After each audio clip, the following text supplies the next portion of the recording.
It's Facebook Live with Outdoor Access, and I have the sincere pleasure tonight of being joined by Snooki in the house. So we're thrilled to have you with us. Would love to encourage you to give us your questions throughout the course of the broadcast tonight. We're going to be talking about fishing.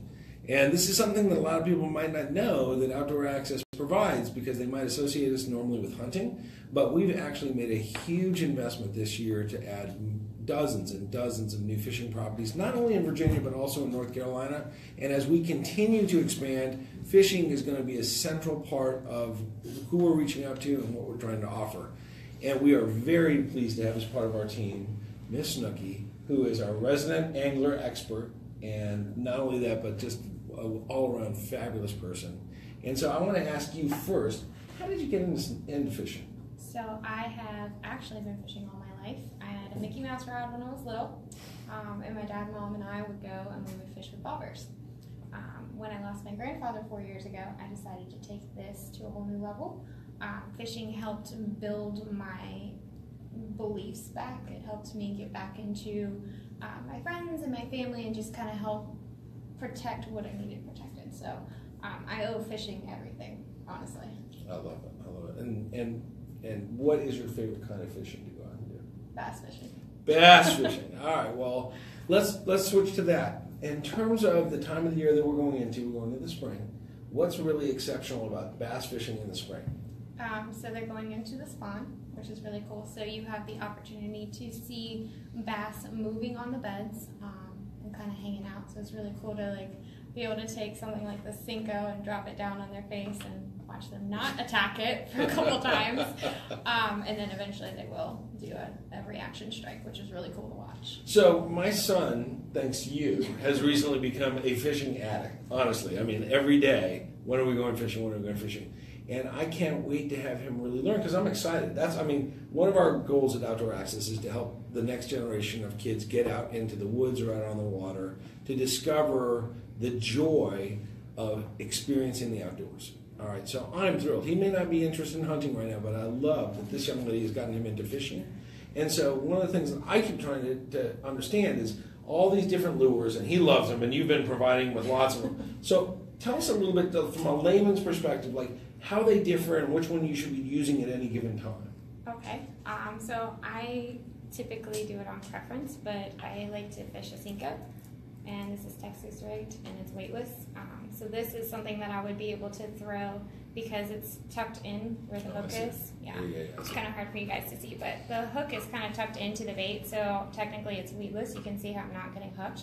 Mm-hmm. So I would like to throw this up in lily pads that are coming and just let it free fall, or around structure like your fallen trees or any kind of maybe rocks, which I typically use our crankbaits for rocks, but sometimes you can fish this around rocks and catch a nice bass, which is pretty cool. Gotcha.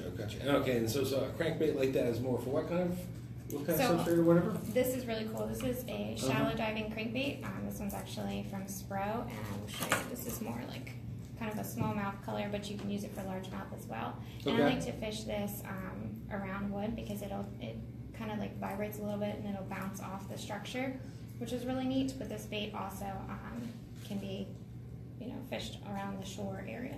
Okay, because it's shallow diving. Well, he just thinks that these are cool, and his sisters, who are turning 7 very soon, just like to talk about how they've got their lures and their lures. I'm just glad that they don't hook themselves. But you've been out to some of our new properties. Yeah. So let's talk a little bit about that in terms of, what kind of properties we have available currently, and also the kind of properties that you're helping us to be able to go out and scope out. So let's give an example. We have a property in Chesterfield, which if you're tuning in from Richmond, is just across the river, as you know. It's called Black-Eyed Pea Patch. Yeah. And you've been out there. Yeah. All right, so tell us a little bit about it. So Black-Eyed Pea Patch is really cool because it is it's a large area pond, and it has a nice little pier that you can take your family out, but it also has access for if you were in a wheelchair or if you have any kind of disability, you can literally drive the whole way around the pond, which is really cool. Yeah. And then I don't know how many of you have actually looked at the listing, but the listing, when I went out, I was able to take photos and see actual brim beds, which is really cool to capture. So you know that there's fish in there, and the landowner is fabulous. He told me to fish a long purple worm and I'll catch an 8-pounder. So hey, you know, I might be back out there skipping work tomorrow. There you go. There you go. Hey, and one of the things that Snooki just mentioned, though, I want to make sure that everybody understands is that Outdoor Access is committed to getting everyone into the outdoors. And in fact, we get time and time again people asking us about, I have a disability, I was injured, I was a war veteran or what have you. We absolutely have properties that will accommodate folks with whatever they're bringing to the table in terms of their physical abilities. And I'm pleased, for some of those folks who haven't been able to get out in the woods or out in the water for a long time, this is a really great way for them to be able to get back and rediscover that joy. All right, let's talk about another one. Now, this one's in Dinwiddie. I think it's called the Meadows at Cherry Creek. Yeah. All right. So I had the pleasure when I first come on with you guys.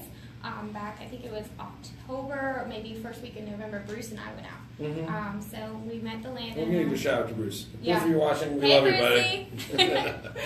So we went out, we met the landowner. She offered us coffee and breakfast, which was absolutely fabulous.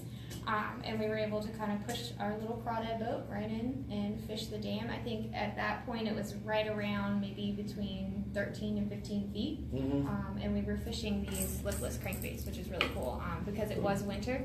These have like a little vibration to them, Mm-hmm. and we just were fishing it slow. You can either take these baits and kind of just crank it and consistently pull it through, or you can kind of like jig it a little bit just to give it a reaction. And that's what we were catching bass on there. And we actually caught some crappie on that as well at that property. Nice. Nice. All right, so let's talk about another one in Chesterfield, Bobless. Okay, so I like that property, I do.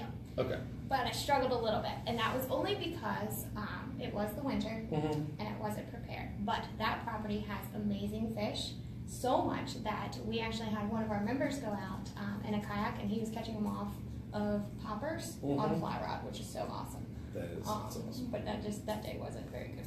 Okay, and listen, that's one of the nice things that we have about our properties, that we try to ask the landowners to price them such that somebody, if you have a bad day, it's not going to cost you a whole lot of money to be able to go back out again and enjoy it. And I think in the case of all the properties that we just mentioned, they're very, very reasonably priced. So please go to our website and check them out. So far we've mentioned Black Eyed Pea Patch, which is in Chesterfield, Bobless, which is also in Chesterfield, so they're both in Central Virginia. The Meadows at Cherry Creek, that's also not too far from the Richmond area. And now for our folks that are tuning in from North Carolina, and we do have a significant number of new properties in North Carolina, about 100 actually. We have two that I know I've been to this one. It's called Chuck's Place, and this is literally right on the border of North Carolina and Virginia. And it's on Carr Lake, and he has property, he has both the opportunity to fish Carr Lake, but he also has some individual bass ponds that you can go out and fish as well. And he's thrilled because originally when he put his property in, he put it in for hunting, didn't really even think about it. Fishing means something that people would pay to come out and do. And he's thrilled to be able to have people out there. And one of the things that Snooki mentioned when she was talking about the meadows, our landowners love having our members come out. They love it. Like, they'll meet you out there, they'll take you out coffee, they'll show you around. And Chuck is just the most welcoming, nicest guy you'll ever meet. So do schedule an extra half an hour just to be able to talk with him. But otherwise, it's a fabulous, fabulous place to go visit. We have one other property that's it's in Richmond County, so not Richmond, Virginia, but Richmond County, North Carolina, that's called The Rock, and that's after Rockingham Racecourse. So if you're going to be going down and you're going to be following the race circuit and you're going to be down in that area, let me tell you, what a beautiful property. It's a little bit over 150 acres, I believe, and you can go out and fish, camp, do all sorts of wonderful things. And I think it's less than $30. I mean, it's an amazing, amazing, amazing buy. All right. So, again, this is Buck from Outdoor Access, and I've got Snooki with me, and we are talking about fishing. We're talking about some of our new fishing properties, and we'd love to have you ask any questions. We're here to answer anything you might need. But right now, I'm going to turn it over to Snooki because she's involved with something that is very near and dear to her heart, and I'm going to just set that up, and you talk about it. Okay. Cast for Kids. Yeah, so Cast for Kids is a foundation. It's a nonprofit. I am the only coordinator in the state of Virginia, which is kind of cool, but I really want to multiply myself if I can, and have more events for kids. So on May 12th on the James River at Osborne Landing, we are taking 40 to 50 disabled children out fishing. So I have, reached out to the fishing community and said, hey guys, this is what I really want to do. I want to take these kids and I want to give them a day in Snooki shoes. So they're going to go out on the boat. They're going to get to drive the boat. They're going to get to ride, see all the landscape down at Osborne. They're going to catch fish. We've got all kinds of sponsors that have donated crankbaits. We've got plastics. We've got spinnerbaits. Anything in the world you can think of, we have for these kids. So it's $3,500 to do this event. That covers a rod and reel, tackle box, t-shirts, hats, that sort of thing for the kids. And then we're going to do a plaque. So the morning of, all the boats will line up. We'll have all our tents set up with all our sponsors, like Outdoor Access. So thank you for that. But they will meet their boater with their parent, get on the boat, thanks to the fire department for lift assistance, and we will take a picture. And that picture gets printed and put in a plaque. So that's awesome. Yeah, it's really cool. So at the lunch, each child will be called up with their family to be presented their plaque, and they get to take that home. They also get to keep all the equipment that we've raised for them. So they get to continue fishing, which is really cool. So, as we were just saying a second ago, not only is this getting kids out to experience the joy of being on the water and the opportunity to catch fish, but these are disabled kids. These are kids that may not normally have that opportunity, and this awesome program is going to get them out there, get them the joy of being out on the water, get them the joy of being able to pull in a fish, and we are, Outdoor Access is a sponsor of this event. We are thrilled to be associated with it. But beyond what we can do, we really are asking you, if you're motivated to be part of this and to help out, Snooki, how do they do that? So there is a link that I think one of our awesome coworkers, Forrest, who's behind the camera, is going to send out to you guys. But we also have my email address, which is snookifishing@gmail.com. You can email me with any questions. But there's a website link for donations. There's a website link for anybody who wants to sign up a child, or if you want to be a boater. Either one. So if you have a child that you would like to have participate, there's still opportunities for that? Yeah. All right. If you'd like to help kids get out on the water and be part of this and help continue that heritage, nothing could be better. So please, please, please, if you want, email us in or write in with us right now. Forrest will send you that link so that we can get your donations to be able to help out. Okay? Meantime, we do have a question, and this is from Kurt, and we appreciate Kurt's question. It says, do I need a North Carolina license, fishing license, to fish in North Carolina if he's coming from Virginia? And it looks like that for non-residents, the annual cost is about $30. You can get a 10-day license, though, for $10. In North Carolina residents, the annual cost is about $15, and a 10-day license is only $5. However, because so many of these properties that we're talking about are private property, and you're fishing on a private pond, no license is required. And that's actually the case in both Virginia and North Carolina. So not only are the pricing on the properties themselves very reasonable, you don't even have to worry about getting additional licensing in order to be able to go out and fish on these places. All right, so tell me your favorite fishing story. Because every fisherman has a fishing story, yes. Okay. So, everybody knows my whole story is my papa and I were like this. Right. Well, the only time that man was ever mad at me was at a pond in the West End. It's right at the bend of Dead Man's Curve, Innsbruck area. Yep. He had caught himself somewhere between 6 and 8 pound bass. Wow. And little Snooki thought that she would be helpful to Papa, and I went over there, and my mom went over there with the camera, and my grandma's there, everybody's hanging out, and I was like, Papa, I'll get it, and I reached over, snapped the line. Oh. That was rookie Snooki. Rookie Snooki, I love it. Well, so, listen, hey. You've certainly made up for it since then. Yeah. So tell us about, what is the biggest fish you think you've ever caught? The biggest that I've caught that I've actually weighed is only 5 pounds. Really? Yeah, surprisingly, bass-wise. Now, if we're talking cobia, that's a whole different story. Yeah. But bass-wise, yes, only 5 pounds. It was off a jerkbait, a cellmate color from Spro. Okay. which is kind of exciting because I am not typically your jerkbait kind of girl. I don't really like to fish a jerkbait, but Bruce pushed me to fish a jerkbait. He took my tackle box from me and said, "You're going to learn this," and I literally caught a 5-pound bass off of a bush in the middle of winter. So, yeah, pictures on my Instagram, by the way. So as we're coming out of the winter and going into the spring, like, what's the telltale sign for when you really think the fish are going to start to bite? Is it the temperature of the water, or is it the temperature? I mean, like, what is it that really makes the biggest difference? Yeah, so it depends. Like, are you talking about a pond, a lake, pond? river? For most of our stuff, it's a pond. Yeah. Okay, so ponds, I typically look for some kind of like spring signs, and what I mean by spring signs, I'm looking for lilies coming up. I'm looking for like little crawdad holes on the side of the pond just to see like what activity is going on, and that's kind of, it's called matching the hatch. Okay. So if I see those signs, like typically right now, I think I would fish something a little bit of this color, a little red, because that's going to match your crawls. Gotcha. So. Gotcha. No more hard questions. Oh, you thought those were the hard questions? There we go. So tell us a little bit more about, so how long have you been involved with Cast for Kids? I signed on with them in 2015. Okay. So I did my first event May 2016, and then I took a year off, and then this will be my second event, but with them since 2015. Okay, and in terms of just how you've seen that grow, is it more kids each and every year? So we try to keep it between 40 and 50. Okay.